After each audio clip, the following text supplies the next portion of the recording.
Welcome back to Bluegrass. It's a beautiful August morning. I'm out with Max. Max is an awesome Labrador Retriever, but the story of how Max ended up at our kennel this month is not so awesome. Basically, what happened was about 5 or 6 weeks ago, Max's owner contacted me and she said, "Hey Stoney, Max has been acting kind of grumpy at the horse barn." And I said, "Grumpy, what do you mean?"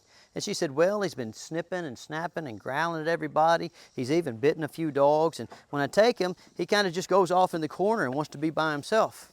Well, I knew Max when he was a puppy. And like most English Labs, he was really gregarious and outgoing, very social, always looking for new friends and new contacts. And so I said, "Well, something wrong with him? You know, did he get hurt?" And she said, "Well, you know, he did have knee surgery." And I said, "Okay, well, that makes sense. I had knee surgery, and my knee goes to hurting, like when it gets ready to rain. I get a little grumpy." I said, "Is there anything else wrong with him?" She said, "I don't know." So she took him to the vet. Turns out he had a little bit of an ear infection. So now, the picture starts to crystallize a little bit. Had a dog, has a nice temperament, and all of a sudden starts to act a little bit aggressive.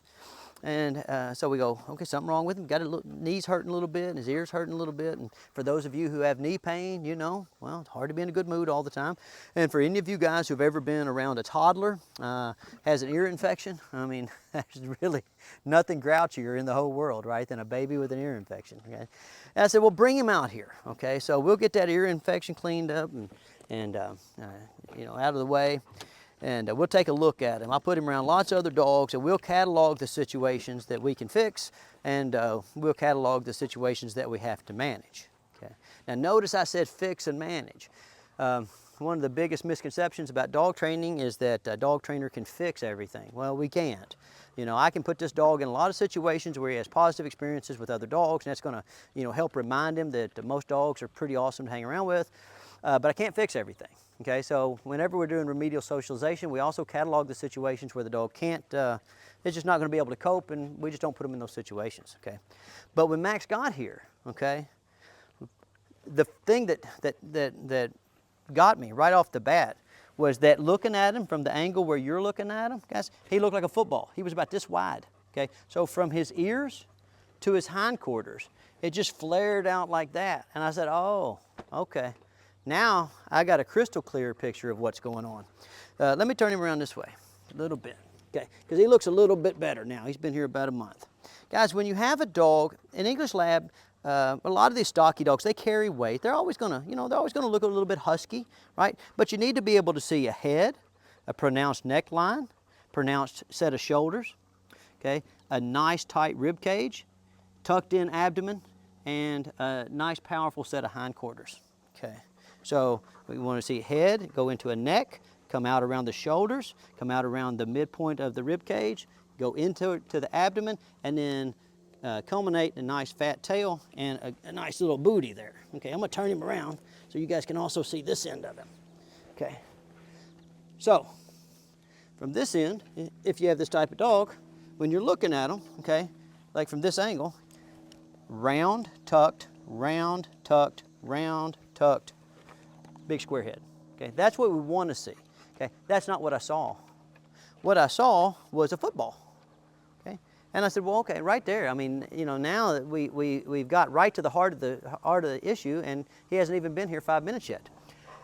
Yes, he probably still has a little residual pain from the surgery in his knee, and yes, he probably has a little bit of pain from having a little bit of an ear infection. Okay, but this is our real issue right here.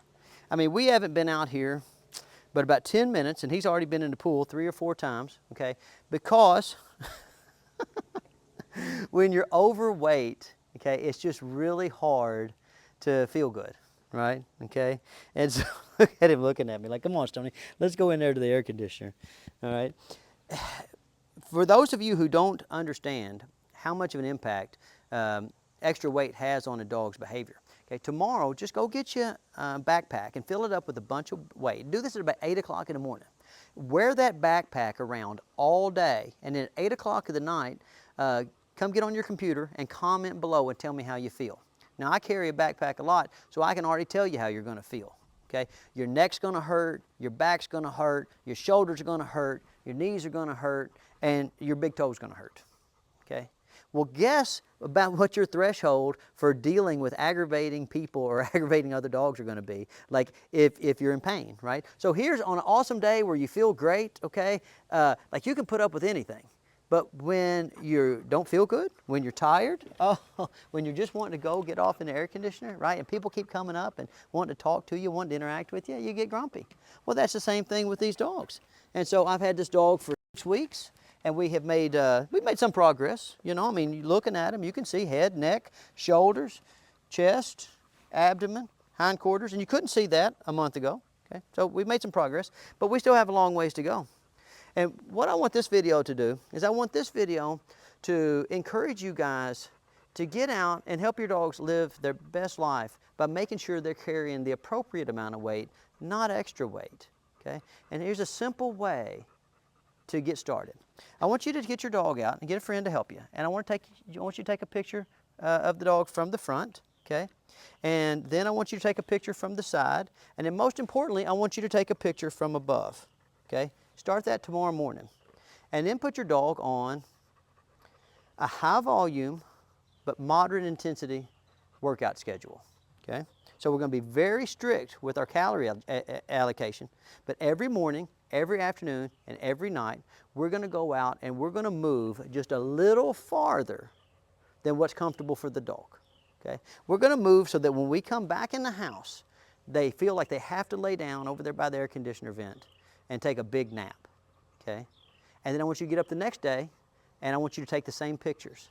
And I want you to add just a little bit to your walk. And I want you to continue that for 8 weeks. With the walks, you can either modify the duration of the walk or the intensity of the walk. Either way, you're burning extra calories. And what you're going to notice is at the end of about 8 weeks, those pictures are going to look a lot different than the pictures in the first week, okay? And that's all you guys are going to need in terms of reinforcement to keep going and reach your ultimate goal of having a dog that carries the appropriate amount of weight. Oftentimes in the dog business, we talk about motivation for dogs. We talk about reinforcement for the dogs. But the hardest thing to do in the dog business from my perspective is to keep the owners motivated, okay? And so when you're working with the dog, like you can see as he's laying here, you see how he kind of spreads out, okay? That's not comfortable, guys. Okay, and I don't want my dog to be uncomfortable. And you know, if you ask anybody who's got an overweight dog, say, you want your dog to be uncomfortable? They all say no. Okay, but they lack the motivation. They lack the ability to set long-range goals and do the things that are required to get the dog in optimal physical shape. Okay, and what'll help you?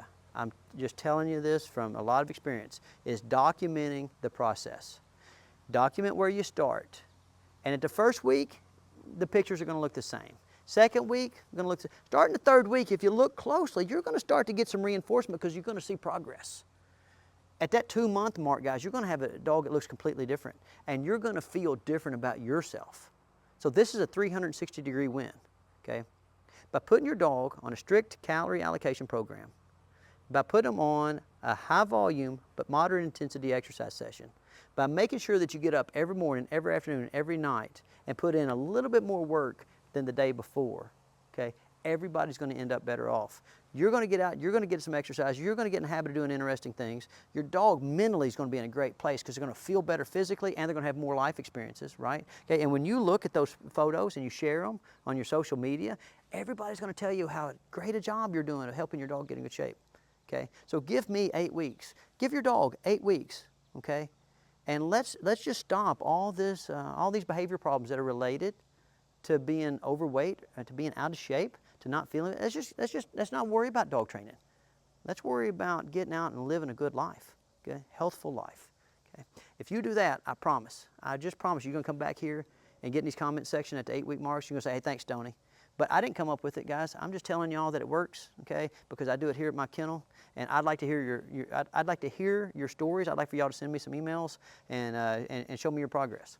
All right, so I'll see y'all next week, and I'll be looking forward to hearing from you in 8 weeks.